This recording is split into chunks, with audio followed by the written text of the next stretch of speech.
I never thought I'd spend Thanksgiving evening in an emergency room with wine dripping down my face and blood running down my forehead. But there I was, texting my lawyer just 4 words. Phase 1 is complete. Let me back up and tell you how this whole mess started. My name's Gabriel Martinez. I'm 59 years old.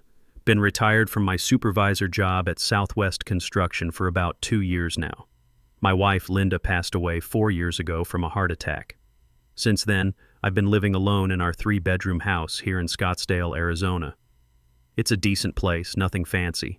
We bought it back in 1995 for $185,000. Today it's worth close to $750,000. Crazy, right? The whole neighborhood's changed completely. Young tech families everywhere, Tesla charging stations in every driveway. Makes me feel old sometimes, but hey, that's life. My son Michael's 35, works as an insurance adjuster, does okay for himself. He's married to this woman named Ashley. They've got 2 kids, Sophia and Nathan, 7 and 5. Nice kids, real sweet. They live out in Mesa, about 30 minutes away depending on traffic. Decent suburban house, nothing special, but it's theirs. I see the grandkids maybe twice a month if I'm lucky. Used to be more before all this drama started, but I'm getting ahead of myself. Thanksgiving started normal enough. Michael called me Tuesday to confirm I was hosting dinner. I always host the holidays. It's tradition. Linda would have wanted it that way. She loved having everyone together, cooking for the family. So I spent Wednesday getting everything ready. Turkey, stuffing, mashed potatoes, the works. Even made Linda's famous pumpkin pie from her recipe. Took me 3 tries to get it right, but I wasn't giving up on that. Got those little chocolate turkeys for the kids too. The whole house smelled like sage and butter. Brought back memories, you know? Good ones. They showed up around 2 p.m. on Thursday. Michael's Honda pulled into my driveway and I watched from the kitchen window as they unloaded the kids. Ashley was carrying a bottle of wine. Expensive-looking stuff. She only brings the good stuff when she wants something. I've learned that pattern over the years. Dad, Michael came in first, gave me one of those quick hugs. Stiff, you know? Like he was checking it off his to-do list. House looks great. Thanks, son. Kids, come give Grandpa a hug. Sophia and Nathan ran over. At least the kids were still real with me. They showed me their school art projects, told me about their friends, all that normal grandparent stuff. Made me smile. These kids are the real deal. Ashley kissed my cheek. Too much perfume, like always. Gabriel, thank you so much for having us. This wine's from Napa Valley, supposed to be exceptional. You didn't have to bring anything. Oh, I insist. She set it on the counter with this little smile. You know the type, doesn't reach the eyes. Something about it made me uneasy. We settled in the living room for a bit. I'd already set up the good china in the dining room, but Michael wanted to chat first. That should have been my first red flag right there. Michael never wants to chat. He's always checking his phone, talking about claims and adjusters, complaining about his boss. Today he was different, focused, present, looking at Ashley every few seconds like they were running some kind of play.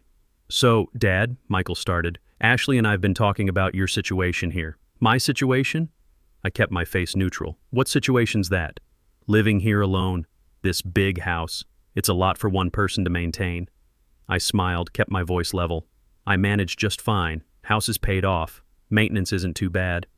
But you're getting older, Ashley jumped in. She was sitting forward in her chair, hands folded. We worry about you. Falls, medical emergencies. What if something happens and nobody's around? I've got my phone. Neighbors check in. Michael exchanged another look with Ashley. Here it comes, I thought. We've got a proposal, Michael said. Ashley's parents just retired last month. Her dad from the Postal Service, her mom from teaching elementary school. They sold their place in Tucson, but the housing market here's insane right now. Good for them. They're good people, Dad. Really active, healthy. Ashley's mom still volunteers at food banks. Her dad builds furniture in his garage. I nodded, waited for the punchline. Ashley took over. We were thinking, you've got those 2 extra bedrooms just sitting empty. What if my parents moved in? They could help around the house, keep you company, and honestly, it'd be cheaper for everyone. They'd pay you rent, of course. There it was. You want your parents to move into my house. It's perfect! Ashley's voice went up. You wouldn't be alone anymore. My mom could help with cooking, cleaning. My dad's handy with repairs. We'd all be closer as a family. I looked at Michael. And what do you think about this? Makes sense, Dad. Practical. You'd have help when you need it. They'd have an affordable place in a great neighborhood. Win-win. The turkey timer went off in the kitchen. Perfect timing. "Let me check on dinner," I said. I stood up, walked into the kitchen, and closed my eyes for exactly 5 seconds. Breathe. Stay calm. This was exactly what Adrian Foster, my lawyer, said would happen. We'd been preparing for this for 8 months. You see, about 6 months ago, I got a call from Fidelity about my 401k.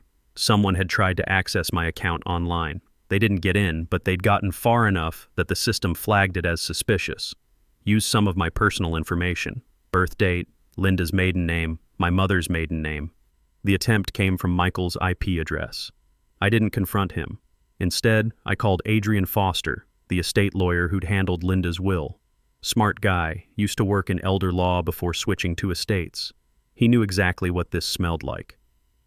"Gabriel," he told me over coffee at a Starbucks near his office, "I see this pattern every week. Adult children getting impatient about inheritance. They start testing boundaries, accessing accounts, suggesting living arrangements. Then it escalates. What do I do? We set up safeguards, and we document everything." And that's exactly what we did. Over the next few months, Foster helped me do several things. First, we arranged a full cognitive assessment with a geriatric specialist.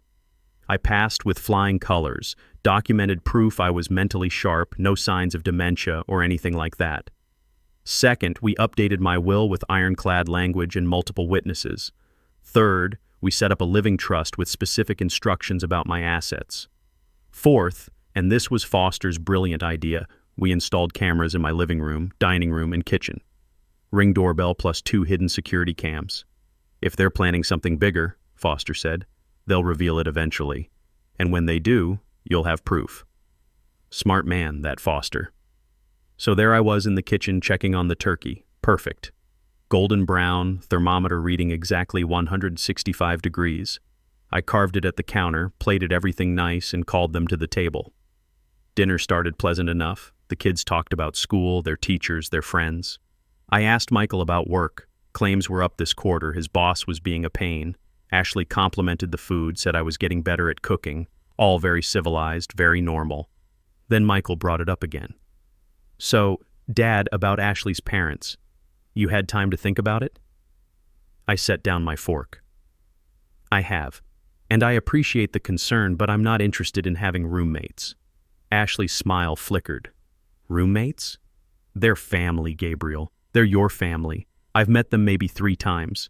But you've got all this space." Her voice was getting sharper now.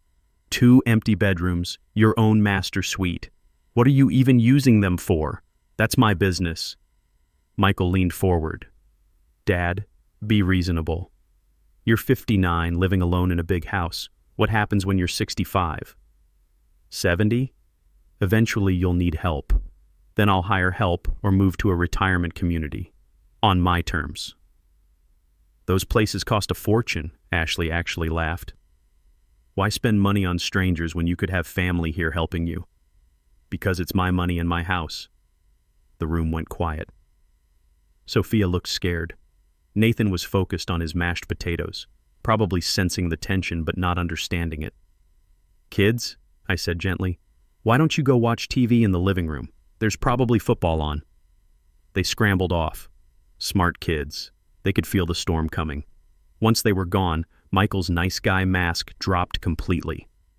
"This is unbelievable," he muttered. "You're being selfish, Dad. We're trying to help you and you're acting like we're asking for your kidney." I stayed calm. Saying no isn't selfish. It's a boundary. Ashley stood up. Her face was flushed. Whether from wine or anger, I couldn't tell. "Do you know what our mortgage payment is? Do you know how much daycare costs? We're drowning, Gabriel. And you're sitting here in a $750,000 house like some king, hoarding space." "I'm not hoarding anything. I live here. You live here alone," she was nearly shouting now. "Linda's been gone for 4 years. When are you going to move on and think about someone other than yourself?" That one hit hard, I'll admit it, but I kept my face neutral. Michael grabbed Ashley's arm. "Babe, calm down." She shook him off. "No, I'm tired of this. My parents are good people. They raised me right. They helped us with our down payment. They babysit whenever we need it, and now they need help. And your father can't even spare 2 empty bedrooms. I said no. Why? She leaned over the table, getting in my face. Give me one good reason why.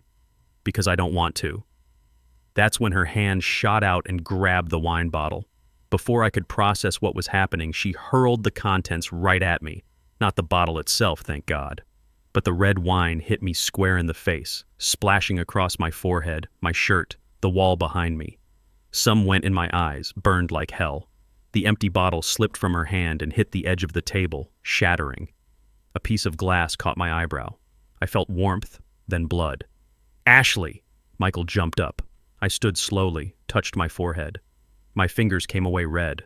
I looked at Ashley. She was breathing hard, eyes wide, like she couldn't believe what she'd just done. Then I looked at Michael. I said quietly, I need to go to the hospital. Dad, I'm so sorry. She didn't mean... Yes, she did. I pressed my napkin to the cut. And I need medical attention, so I'm driving myself to Banner Desert Medical Center. You all should leave. I walked past them into the bathroom, grabbed a clean towel, pressed it to my head. The cut wasn't deep, but head wounds bleed like crazy. I looked at myself in the mirror. Blood, wine, ruined shirt. Thanksgiving dinner destroyed. Perfect. I walked back through the dining room. Ashley was crying now, real tears. Michael was trying to comfort her, but he looked pale and scared. The kids were still in the living room. Hopefully they'd missed the violence part. Please leave, I repeated. Take the kids home. Dad, let's talk about this.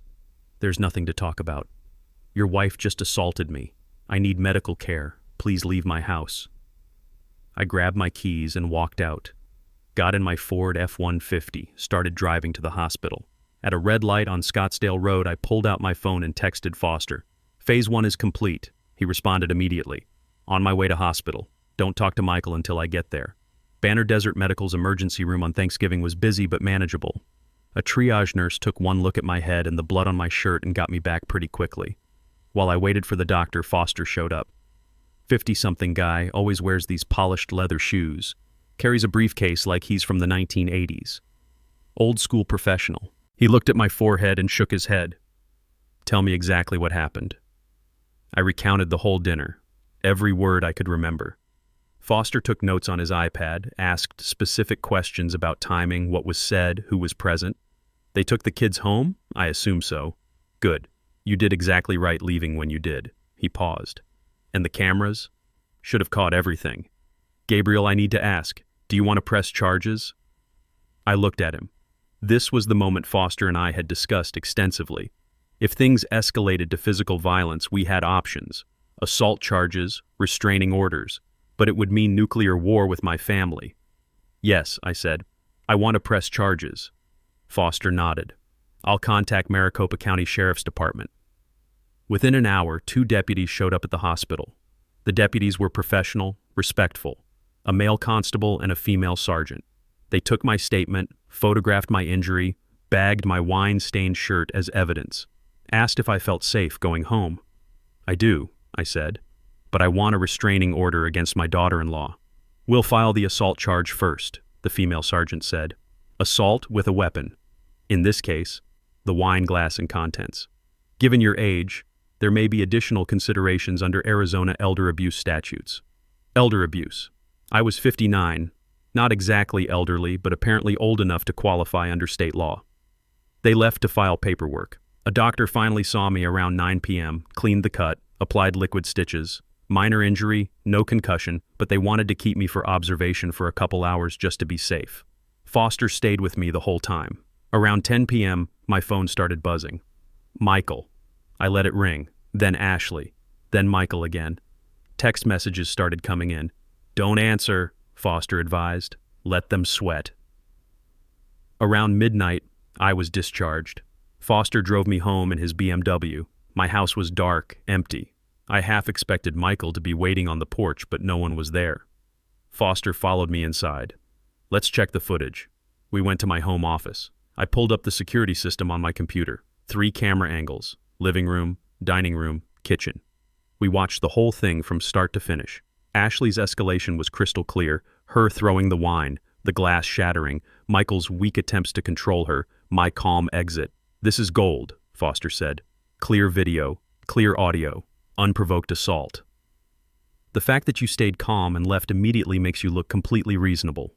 She looks unhinged. "What happens now?" "Sheriff's Department will investigate. They'll probably interview Michael and Ashley tomorrow. Ashley will be formally charged, arraigned, have to appear in court. You'll get your restraining order, which should be straightforward given this evidence." "And Michael?" Foster hesitated. "That's more complicated. He didn't assault you, but we need to address the bigger picture, the 401k access attempt. Tonight's pressure, campaign about her parents moving in. You think they were building up to something bigger? I think Ashley was. And I think Michael's weak enough to go along with whatever she wants." He paused. "Gabriel, this house, your retirement savings, you're sitting on over $1 million in assets. That's serious money to people drowning in debt." My stomach turned. "You really think Michael would try to take advantage of me?" "I think Ashley would, and Michael would convince himself he was helping you."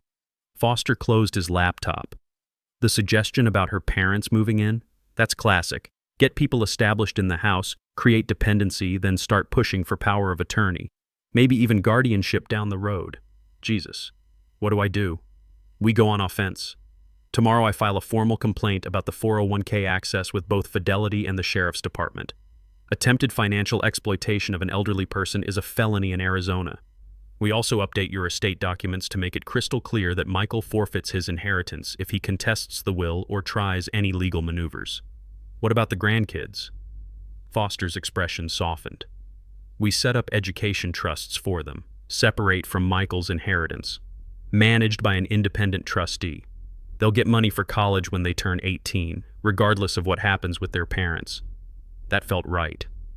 Sophia and Nathan didn't deserve to suffer for their parents' choices. Foster left around 1 a.m. I sat in my living room alone, bandage on my forehead, dried wine still on my collar. The Thanksgiving decorations suddenly looked ridiculous. Fall leaves and turkey cutouts, celebrating family and gratitude while my actual family tried to rob me blind. My phone buzzed again. Text from Michael. "Dad, please call me. Ashley feels terrible. We need to talk." I turned off my phone and went to bed. The next day, Friday, the Sheriff's Department called around 10 a.m. Ashley had been formally charged with aggravated assault and elder abuse. She was released on her own recognizance with conditions: no contact with me, surrender of passport, mandatory court appearance in 30 days. Michael called Foster's office 12 times that day. Foster didn't answer. Over the weekend, I got 6 more text messages from Michael, all variations of the same theme. Ashley was sorry, she'd been drinking, it was out of character, they wanted to make things right. I didn't respond to any of them. Monday morning, Foster filed the financial exploitation complaint. Fidelity temporarily froze my 401k while they investigated the access attempt. Thankfully, I'd been at my doctor's office for a routine checkup during the exact time of the attempt, with appointment records and witnesses to prove it. Tuesday, deputies interviewed Michael at his house in Mesa. According to Foster's contact in the department, Michael admitted he'd tried to access my 401k to check on his father's financial well-being. Said he was worried about my cognitive state and wanted to make sure I wasn't being taken advantage of by scammers. That phrase, cognitive state, made my blood boil, like I was some confused old man who couldn't handle his own affairs. Wednesday, Foster met with the prosecutor's office. They were taking the case seriously. Elder abuse was a hot-button issue in Arizona, especially in Maricopa County with its large retiree population. The video evidence was compelling. The 401k access attempt showed a pattern of behavior, and my cognitive assessment proved I was mentally competent. Thursday, Foster and I met with a judge to request a restraining order. We presented the video evidence, the assault charge, the 401k access attempt. The judge granted it immediately. Ashley had to stay at least 500 feet away from me and my property. Michael could visit, technically, but only with 48 hours written notice and only during daylight hours. Friday afternoon around 3 p.m., my doorbell rang. I checked the Ring camera. Michael, alone. He looked terrible, unshaven, dark circles under his eyes, wrinkled clothes like he'd slept in them. I opened the door but didn't invite him in. "Dad, please, can we talk? Did you give 48 hours written notice through Foster's office? I'm your son, and I have a restraining order against your wife for assaulting me. The conditions are clear. She's sorry. She was stressed about money. The wine went to her head. She didn't mean to hurt you. She meant it. And you stood there and let it happen. He flinched like I'd slapped him. I tried to stop her, not hard enough. I looked at him standing on my porch, hands shoved in his pockets like a scolded teenager. Michael, do you understand what you two were doing to me? We were trying to help, Michael said, but his voice was weak, unconvincing. You tried to access my retirement account without permission. You pressured me to let your in-laws move into my house. You called me selfish for wanting privacy in my own home. That's not help, Michael, that's manipulation. You're being paranoid. I pulled out my phone and showed him a document. The cognitive assessment results, perfect scores across the board. Recent date stamp from a certified geriatric specialist. I'm not paranoid, I'm competent, and I'm done playing games. His face crumpled like a paper bag. What does that mean? It means I've updated my will. You're still in it, but conditionally. Any attempt to contest it, to claim I'm incompetent, to access my accounts again, you forfeit everything. There are education trusts for Sophia and Nathan. They'll be fine. But you and Ashley need to figure out your own financial problems. You'd really cut me off? Your own son? You cut me off first, Michael. Thanksgiving night. For 2 empty bedrooms and some rental income to ease your mortgage payments. He stood there, mouth opening and closing like a fish out of water. Finally, Ashley's parents lost their deposit on a rental in Tucson because of this. We were counting on them living here to help with our expenses. And there it was. The truth, finally. You were counting on living here, I repeated slowly. Not just her parents. All of you, eventually. Turn this into some kind of family compound so you could ditch your mortgage. He didn't deny it. Couldn't deny it. Get off my property, Michael. Dad. 48 hours written notice through Foster's office. That's the condition the judge set. Follow it, or I'll call the sheriff. I closed the door and watched through the window as he stood there for almost 10 minutes. Then he got in his Honda and drove away. That was 8 months ago now. A lot's happened since then. Ashley's assault case went to trial in March. Her lawyer tried to paint it as a stress-related incident, out of character, a momentary lapse in judgment brought on by financial pressure and too much wine. The prosecutor pushed back hard, citing the premeditation, the set-up dinner, the coordinated pressure campaign, the attempt to manipulate an elderly person's living situation. The video evidence was devastating. You could see Ashley's calculated escalation, her deliberate provocation. When she threw that wine, it wasn't some drunken accident. It was rage that she'd been told no. She pleaded guilty to a reduced charge and got 18 months probation, anger management counseling, and community service. Could have been worse, but she's got a criminal record now. That follows you around. The financial exploitation investigation took longer. Eventually, the sheriff's department declined to prosecute Michael for the 401k attempt. They said it was a gray area. Family member claimed he was concerned about my welfare. No money actually stolen, just attempted access. But Fidelity flagged his information permanently in my account security. He can never access my retirement funds again, not even if I wanted him to, which I don't.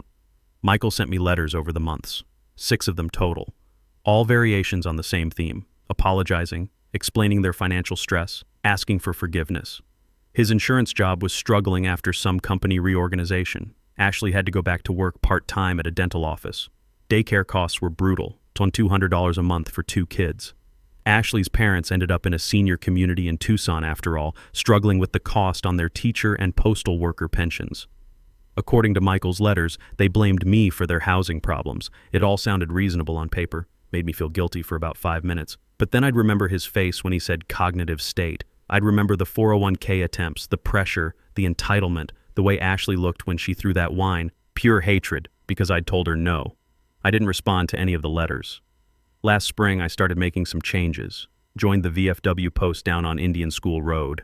Bunch of old guys like me, veterans who understood what it meant to work hard and protect what you'd earned. Started playing poker with them every Wednesday night. Good guys, no drama. Met a woman named Grace at the community center. She's 54, divorced, works part-time at the library.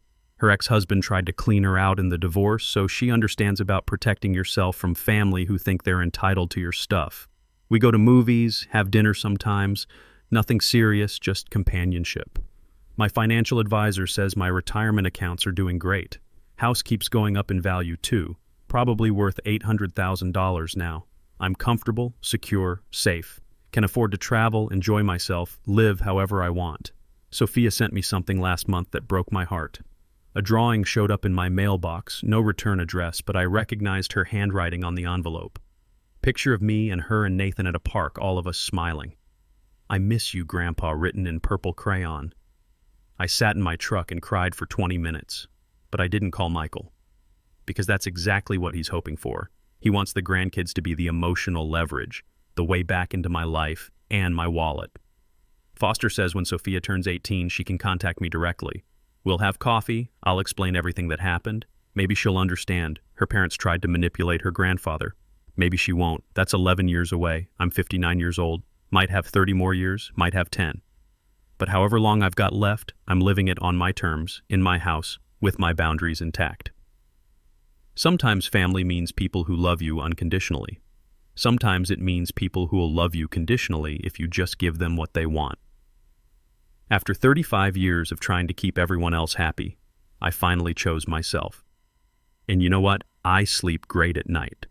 House is quiet, security systems armed, and every morning I wake up in my own bed, in my own house, living my own life. That's not selfish. That's survival. If you're out there dealing with adult children who think they're entitled to your house, your money, your retirement, listen to me. Document everything. Get a good lawyer. Have the hard conversations before it's too late. Don't feel guilty about protecting what you worked your whole life to build. Not even from your own blood. Especially not from your own blood. Because here's what I learned the hard way.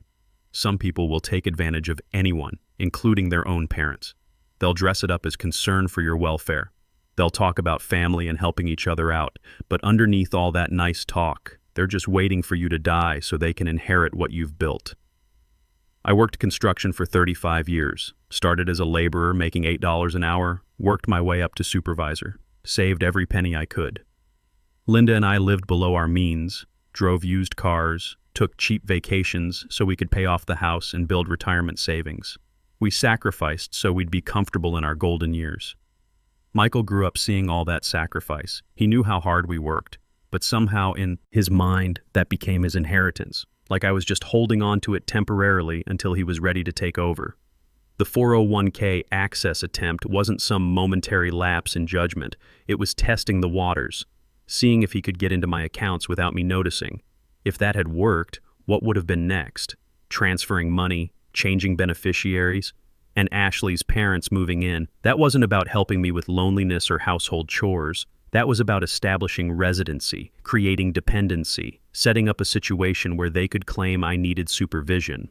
Foster explained how these schemes work. First, they get people in your house, just temporarily until they find their own place.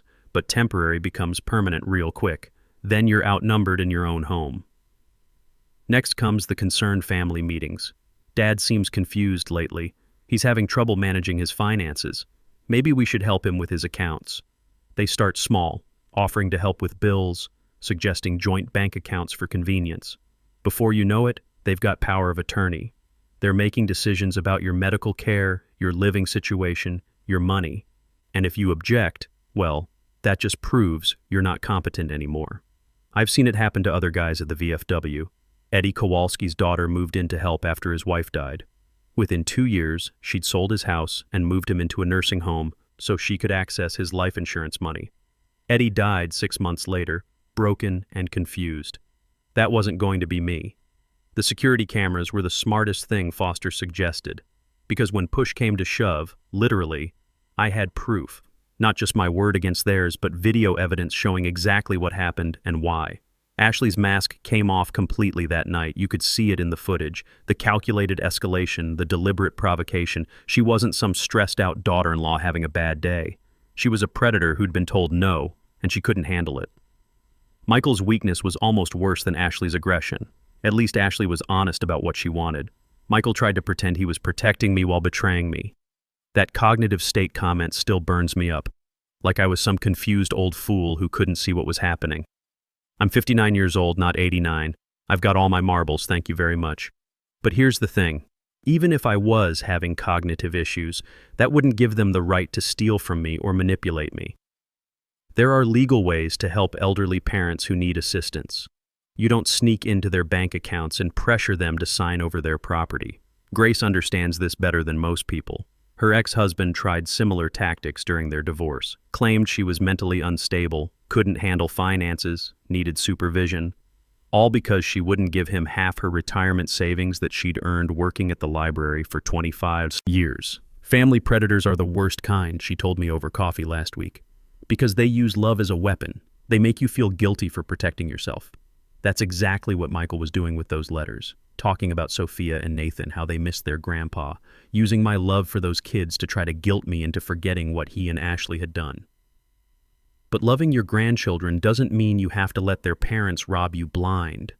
In fact, the best thing I can do for Sophia and Nathan is make sure their college money is protected from their parents' financial problems. Those education trusts Foster set up are bulletproof. The money's managed by an independent bank, and Michael and Ashley can't touch it. When those kids turn 18, they'll have full ride scholarships waiting for them. They can go to any college they want without worrying about student loans. That's real love, not enabling their parents' entitlement, but making sure the kids have opportunities their parents can't mess up. I think about Linda sometimes, wonder what she would have said about all this. She loved Michael, tried to see the best in everyone, but she was practical too. Worked as a bookkeeper for 30 years, understood the value of money and the importance of protecting your assets. I think she would have been proud of how I handled it. No drama, no screaming matches, just clear boundaries and legal consequences for crossing them. The hardest part wasn't the assault or the legal proceedings, it was accepting that my son had become someone I didn't recognize. The little boy I taught to ride a bike, helped with homework, cheered for at Little League games, that kid was gone. Replaced by a man who saw his father as a resource to be exploited instead of a person to be loved. That's a hard truth to swallow. But swallowing it was necessary for my survival. Because at the end of the day, you don't owe anyone your peace of mind. You earned your retirement. You earned your security. You earned the right to live however you want in your golden years. And if your family can't respect that, then maybe it's time to find a new family. One that appreciates what you've accomplished instead of just waiting for you to die so they can inherit it. Trust me on this one. The wine stains wash out eventually. The guilt doesn't have to stick around forever. It's been a year and 3 months since that Thanksgiving dinner from hell. My life's completely different now, and I'm not talking just about the missing family drama. I'm talking about rediscovering who Gabriel Martinez really is when he's not constantly worried about keeping everyone else happy. The house feels bigger somehow. Not empty. Bigger. Like I can actually breathe in my own space. I've turned one of those spare bedrooms Ashley was so concerned about into a workshop. Got myself a nice workbench, some quality tools. I'm learning woodworking from YouTube videos, if you can believe that. Built a pretty decent coffee table last month. Grace loves it. Speaking of Grace, we've been seeing each other regularly for about 8 months now. Nothing rushed, nothing complicated. She comes over for dinner twice a week. I help her with yard work at her place on Sundays. We went to Sedona last month, stayed in separate hotel rooms like proper grown-ups. Had a blast hiking, looking at the red rocks, eating good food. She gets it, you know, the whole family predator thing. Her ex-husband David pulled similar stunts during their divorce. Tried to claim she was having episodes, said she couldn't handle money, needed supervision. All because she wouldn't hand over the retirement account she'd built working at the Scottsdale Public Library for 25 years. These men think they own us, she told me over dinner at our favorite Mexican place. Think they can manipulate us into giving up everything we've worked for. Then act surprised when we fight back. Grace fought back too. Got a good lawyer, documented everything, protected her assets. Took David to the cleaners in the divorce settlement. He's probably still wondering what hit him. The guys at the VFW understand this stuff better than most people. We've all worked hard, sacrificed, built something for ourselves and our families.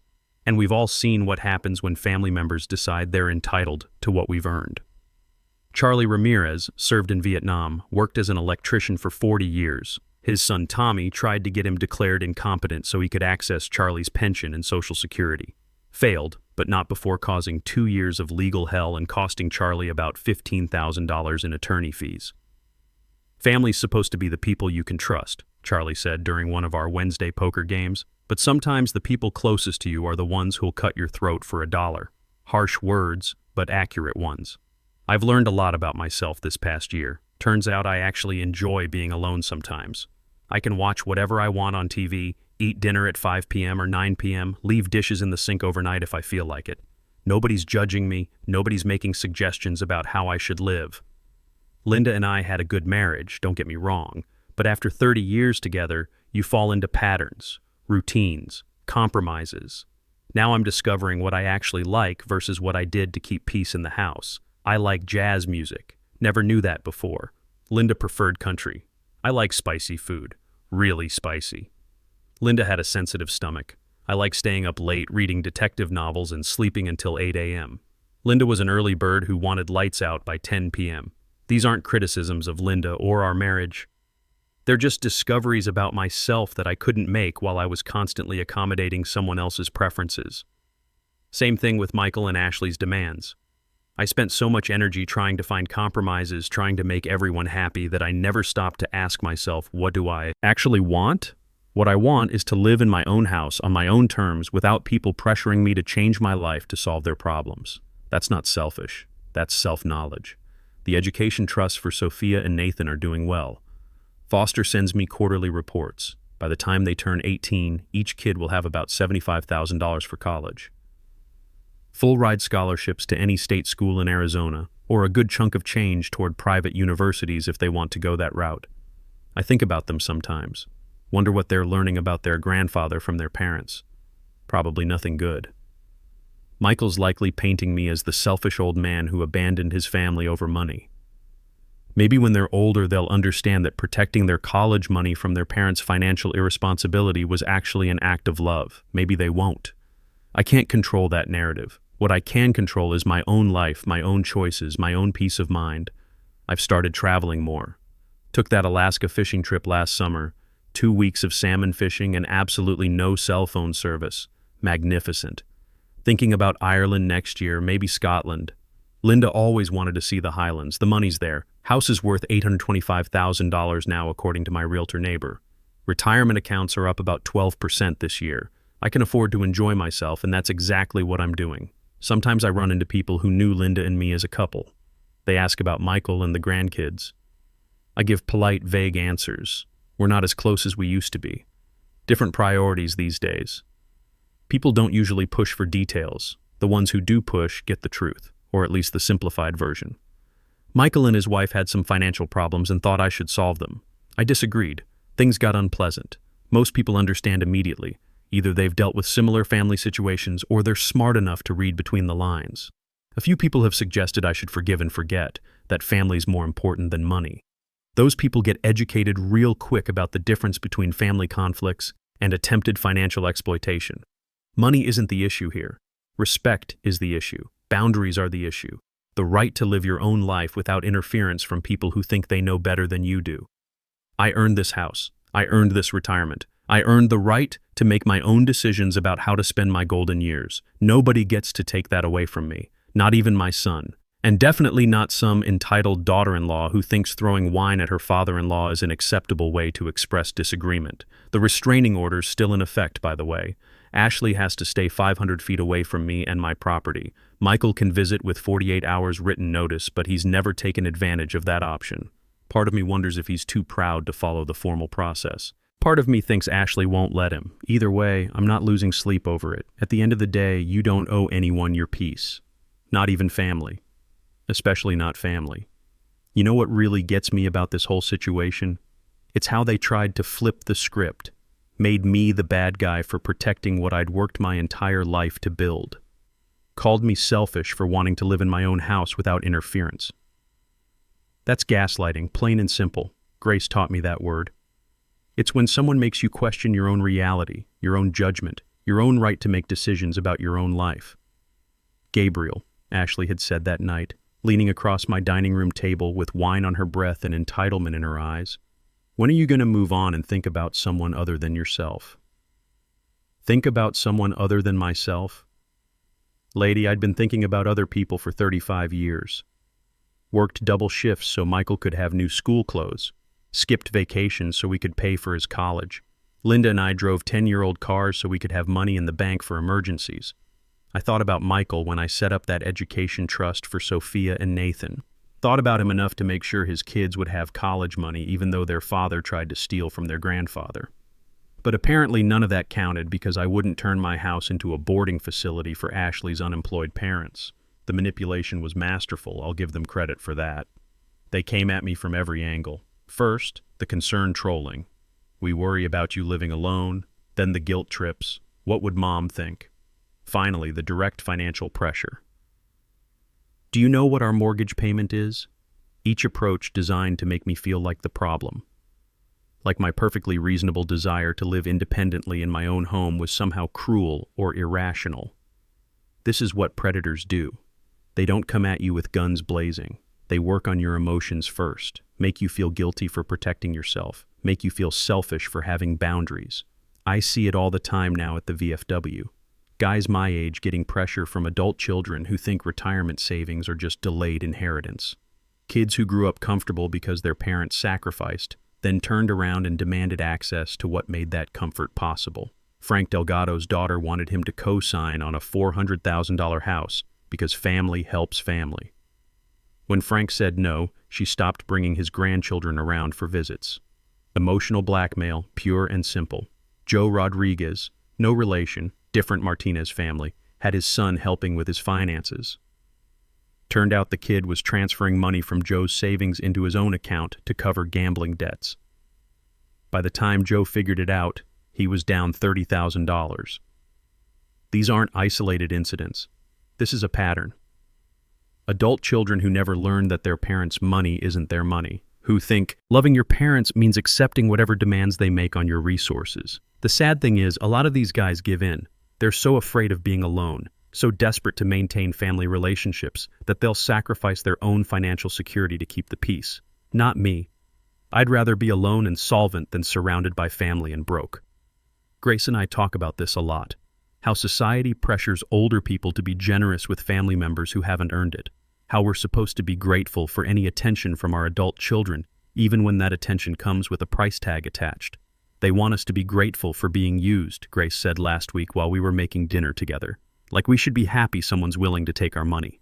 She's right. There's this expectation that older people should be thrilled to help their adult children with money problems. House down payments, car loans, credit card debt. We're supposed to open our wallets and smile because that's what family does. But what if the family never bothered to learn financial responsibility? What if they made bad decisions and want grandpa to bail them out? What if helping family becomes a pattern of enabling irresponsible behavior? Michael and Ashley were drowning in debt because they'd made poor choices, bought more house than they could afford, had kids before they were financially stable, lived beyond their means and expected someone else to solve the problem. That someone wasn't going to be me.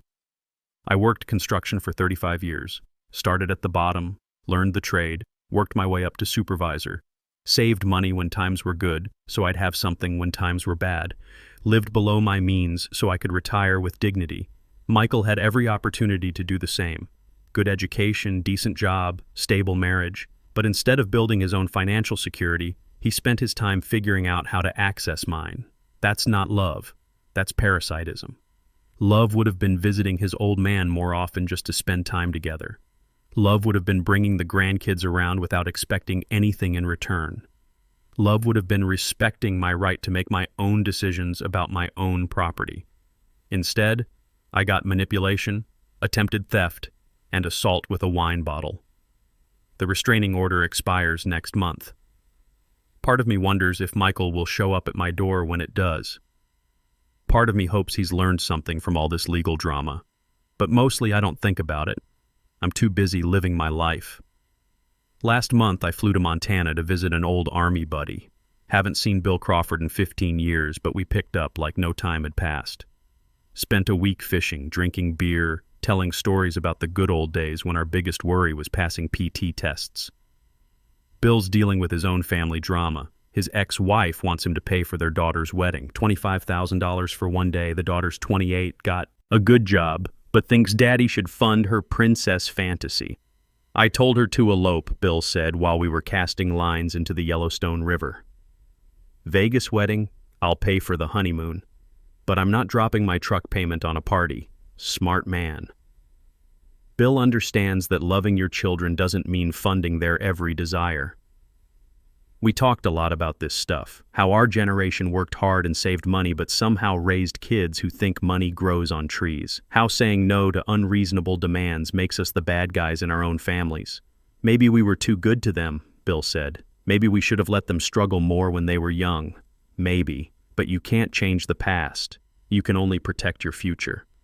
And my future looks pretty good from where I'm sitting. House paid off, retirement accounts healthy, new relationship developing nicely, peace and quiet in my own space. All it cost me was a son who was never really on my side anyway. That's a trait I can live with. Because at the end of the day, you've got to live with the consequences of your choices. And I'd rather live with the consequences of protecting myself than the consequences of letting my family destroy my financial security. Let me give you some practical advice if you're dealing with something similar. This isn't just theory. This is hard-earned wisdom from a guy who almost got taken for everything he'd worked his whole life to build. First, get your legal documents in order before there's a crisis. Don't wait until your adult children start pressuring you about living arrangements or accessing your accounts. By then, it might be too late. Find a good estate attorney, not some general practice lawyer, but someone who specializes in elder law and estate planning. Pay the money for proper documentation, living trust, ironclad will, power of attorney documents that can't be easily challenged. Make sure everything's witnessed properly and filed correctly. I spent about $3,000 on legal fees with Foster before any of this drama started. Best money I ever spent. That upfront investment saved me probably hundreds of thousands in assets and years of legal headaches. Second, get a cognitive assessment done while you're healthy and sharp. I can't stress this enough. These assessments document your mental capacity at a specific point in time. If anyone later tries to claim you're incompetent or suffering from dementia, you've got professional medical evidence to the contrary. The assessment I had done cost $800 and took about 3 hours. Covered memory, reasoning, decision-making ability, everything. Perfect scores across the board, signed by a licensed geriatric specialist. That document has been worth its weight in gold. Third, secure your financial accounts. Change passwords, set up two-factor authentication, notify your banks and investment companies that only you should have access. If you've got adult children who know your personal information, mother's maiden, name, birth date, social security number, assume they might try to use it. I learned this the hard way when Michael tried to access my 401k. Fidelity caught it, but a smaller bank might not have. Now all my accounts have additional security measures that make unauthorized access nearly impossible. Fourth, document everything. Keep records of conversations, text messages, emails, anything that shows a pattern of pressure or manipulation. If things escalate to legal action, you'll need evidence of what really happened, not just your word against theirs. Those security cameras saved my bacon. Without video evidence of Ashley's assault, it would have been her word against mine. She could have claimed I attacked her, that she was defending herself. Instead, I had crystal clear proof of what really went down. Fifth, don't be afraid to set boundaries and enforce them. This is the hardest part for most people, especially parents. We're conditioned to help our children, to sacrifice for family, to keep the peace at any cost. But there's a difference between helping and being exploited. Helping is giving your adult child a loan with clear repayment terms. Being exploited is letting them guilt you into signing over your house because they can't afford their mortgage. Helping is babysitting your grandchildren occasionally. Being exploited is having your adult children move in indefinitely because they can't manage their own finances. Know the difference. Enforce the difference. I learned this from watching other guys at the VFW get taken advantage of. Charlie Ramirez let his son Tommy move in temporarily after a divorce. 3 years later, Tommy was still there, not paying rent, bringing different women over every weekend, treating Charlie's house like a frat house. When Charlie finally asked Tommy to leave, Tommy threatened him, said he'd call Adult Protective Services, claimed Charlie was mentally unstable and couldn't live alone. Charlie backed down, and Tommy's still living there, bleeding the old man dry. Don't be Charlie. Set boundaries and stick to them, no matter what threats your family makes. Sixth, build a support network outside your family. This is crucial. If your only social connections are family members who might be trying to manipulate you, you're isolated and vulnerable. I've got the guys at the VFW, Grace, my neighbors, people from the community center. If Michael had tried to claim I was incompetent or isolated, I had dozens of people who could testify otherwise. Social isolation makes elder abuse easier. Stay connected to people who aren't related to you and don't have financial motives for their friendship. Seventh, don't feel guilty about protecting your assets. You earned that money. You saved it. You sacrificed for it. Nobody else has the right to tell you how to spend it or who deserves access to it. I worked 35 years in construction. Took Linda 30 years to build her teacher's pension. We didn't go on expensive vacations or buy luxury cars so we'd have security in retirement. That security belongs to us, not to our adult children who made different financial choices. Your retirement money isn't your children's inheritance. It's your insurance against poverty, medical expenses, and long-term care costs. Protect it like your life depends on it, because it does. Eighth, consider the long-term consequences of giving in to financial pressure. If you bail out your adult children once, they'll be back for more. Financial rescue becomes a pattern, and each request gets bigger. Michael and Ashley weren't asking for a one-time loan. They were asking for permanent access to my house and my resources. If I'd agreed, it would have been the beginning of the end of my financial independence. Think about it. Once Ashley's parents moved in, how long before Michael and Ashley decided they needed to move in too? How long before they were making decisions about my medical care, my living situation, my bank accounts? Slippery slope isn't just a logical fallacy. It's a real pattern in elder financial abuse. Ninth, don't be afraid to involve law enforcement if things get serious. Family disputes aren't just family business when they involve theft, assault, or exploitation. These are crimes, and they should be treated as crimes. I pressed charges against Ashley because what she did was assault. I reported Michael's 401k access attempt because what he did was attempted theft.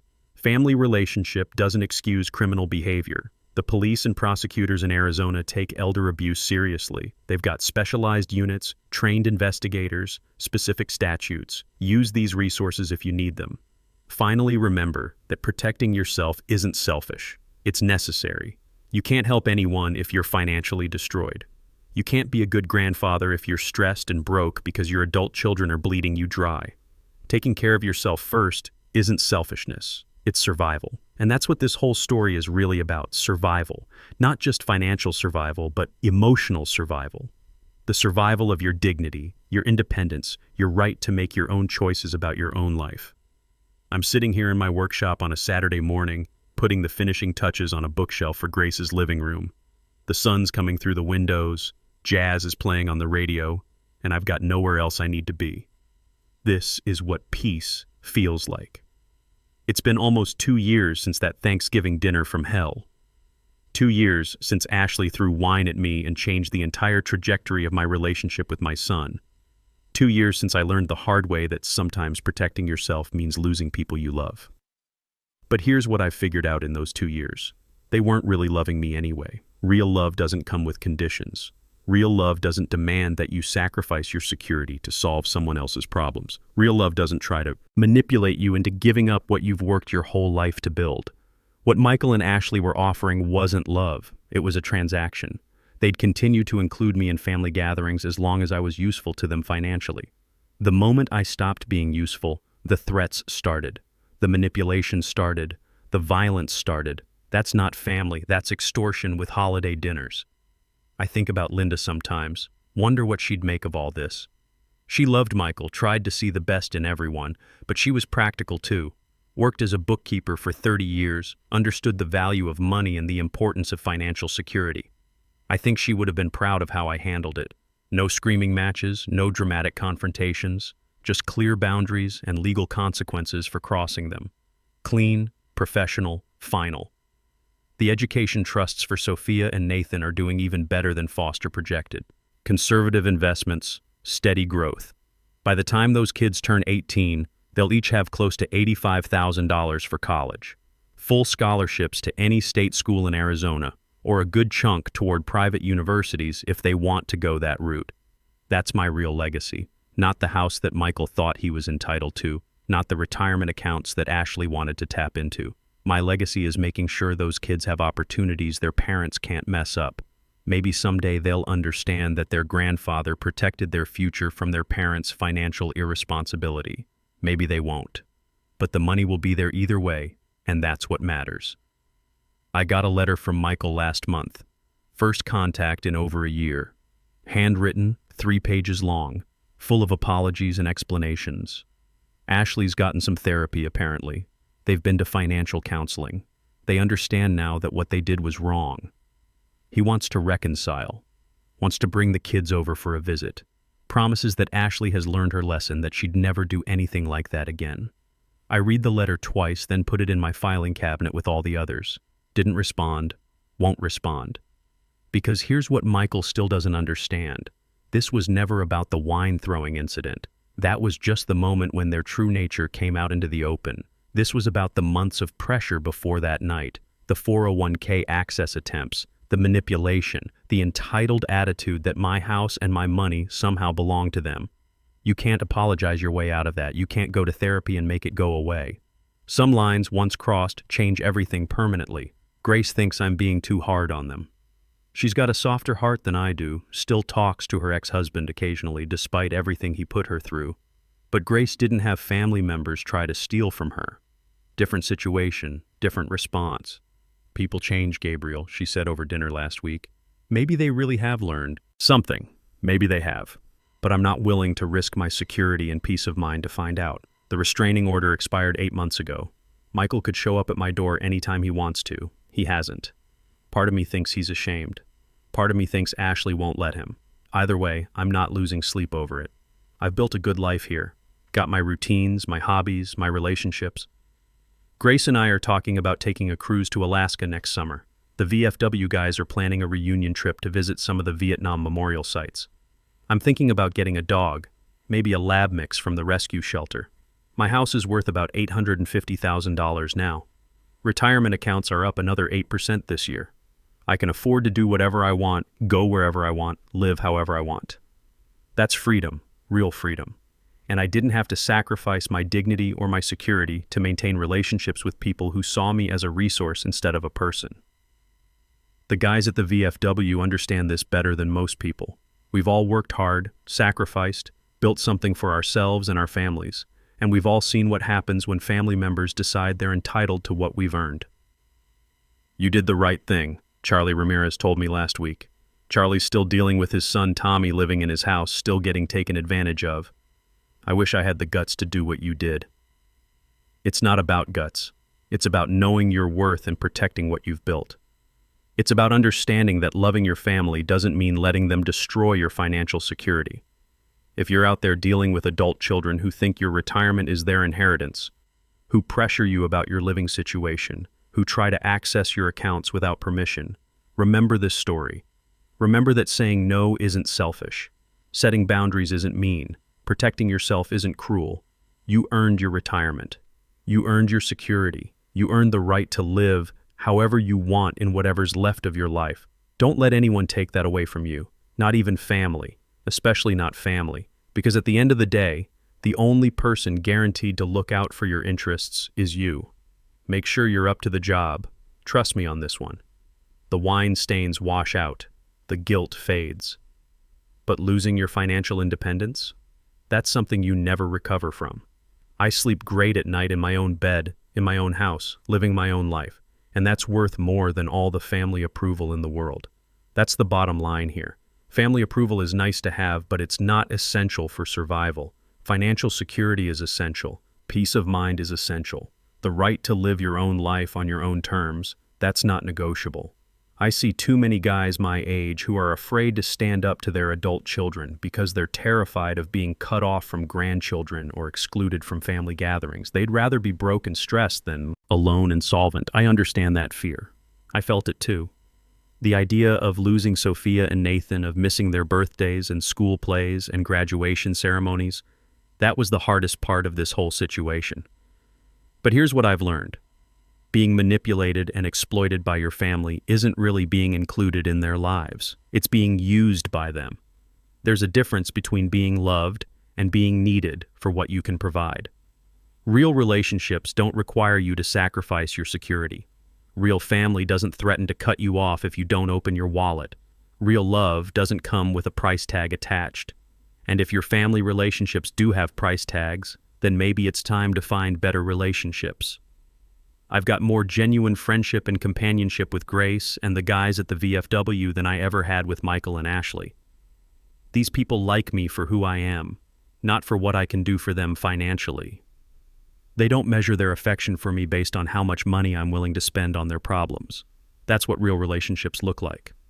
Grace never asks me for money, never hints around about her financial problems, never suggests that I should help her with her mortgage or her car payment or her medical bills. We split dinner checks, take turns paying for movies, contribute equally to our shared activities. That's how adults handle relationships. Equal partners, mutual respect, no one exploiting anyone else. The guys at the VFW are the same way. We buy each other beers, help with home improvement projects, share tools and equipment. But nobody's hitting anyone up for loans or trying to move into someone else's house to save money. These relationships work because they're based on mutual respect and genuine affection, not financial dependency. Compare that to Michael and Ashley's approach. They saw me as a solution to their money problems. Free housing for Ashley's parents. Backup financial support when their budget got tight. Eventually, probably inheritance they could access early through manipulation and pressure. I was never a person to them. I was a resource to be exploited. Once you understand that distinction, the choice becomes pretty clear. You can maintain exploitative relationships that stress you out and drain your resources, or you can build genuine relationships with people who value you for who you are. I chose option 2, and I've never been happier. The house is quiet this morning. Grace is visiting her sister in Tucson for the weekend. The VFW guys are busy with their own families today. I've got the whole day to myself, and that feels like a luxury. I'm thinking about driving up to Sedona, maybe doing some hiking, or staying home and working on that rocking chair I've been building for the front porch, or just reading a good book and taking a nap in my favorite armchair. The point is, it's my choice. Nobody's pressuring me to spend my day solving their problems or contributing to their financial needs. Nobody's guilt-tripping me about my living situation or my spending habits. This is what retirement is supposed to feel like. Peaceful, relaxed, free from other people's demands and expectations. If your retirement doesn't feel that way, if you're constantly stressed about family members who want access to your money or your property, then you need to make some changes. Set boundaries. Enforce consequences. Protect what you've worked your whole life to build. Don't feel guilty about it. Don't let anyone convince you that protecting yourself is selfish or mean or unreasonable. You earned your security. You deserve to enjoy it. I keep thinking about something Charlie Ramirez said last week during our poker game. We worked hard so we could have comfortable retirements, but somehow our kids think we worked hard so they could have comfortable lives. That's the problem right there. Generational confusion about who earned what and who deserves access to it. I didn't work 35 years in construction so Michael could buy a bigger house. I worked so Linda and I could retire comfortably. Now that Linda's gone, I'm working so I can live comfortably for whatever time I have left. Michael's comfort is his responsibility, not mine. Sophia and Nathan's college education is covered by their trust funds. Beyond that, they need to figure out their own financial lives. That's not cruel. That's how the world works. You earn what you get. You build your own security. You solve your own problems. If more parents understood this, we'd have fewer entitled adult children and more financially responsible families. The education trusts for Sophia and Nathan are my one exception to this rule, but even those come with conditions. The money's for education only, managed by an independent trustee, protected from their parents' financial problems. I'm not just handing over cash for Michael and Ashley to waste. I'm investing in the kids' futures in a way that can't be corrupted by their parents' poor judgment. That's love. Real love. The kind that protects and provides without enabling bad behavior. If Michael and Ashley want a relationship with me, they're welcome to try. But it would have to be a real relationship based on genuine affection and mutual respect, not a financial arrangement disguised as family obligation. I'm not holding my breath, but I'm not losing sleep over it either, because at the end of the day, I know who I am and what I've accomplished. I know the value of what I've built and the importance of protecting it. I know the difference between being loved and being used. And that knowledge gives me something that all the family approval in the world can't provide, peace of mind. So if you're out there dealing with family members who think your retirement savings are their emergency fund, remember this story. Remember that saying no doesn't make you the bad guy. Remember that protecting yourself isn't selfish. Remember that you worked hard for what you have and you deserve to enjoy it. The wine stains wash out, the guilt fades. But your financial security and peace of mind, those are worth fighting for. Trust me on this one.